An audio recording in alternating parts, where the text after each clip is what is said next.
Hi everyone, in front of me I've got NOKIA X30 and let me share with you how to allow unknown sources on this device.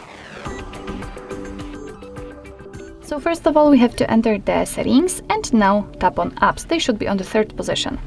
Now we have to scroll down to the very bottom to find special app access, and here in this list we have to localize the install unknown apps. Let's tap on it.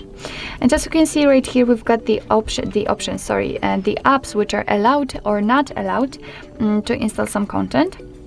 Of course, you can change it whenever you want to. So just tap on the particular app and tap on the switcher here. Now we can go back, and as you can see, the Firefox in my case is right now allowed to install some content.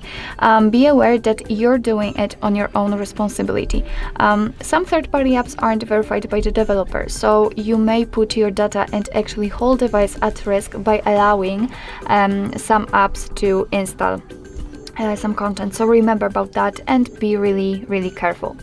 Of course it will work with all other apps, so just tap on it and tap on the switcher, and the same situation if you'd like to turn off previously granted permissions. So just tap on it. I wanted to open the Firefox, tap on it and tap on the switcher, and after getting back you can see that the Firefox is not allowed to install anything. So basically that's all. This is how to allow unknown sources in your NOKIA X30. Thank you so much for watching. I hope that this video was helpful, and if it was, please hit the subscribe button and leave the thumbs up.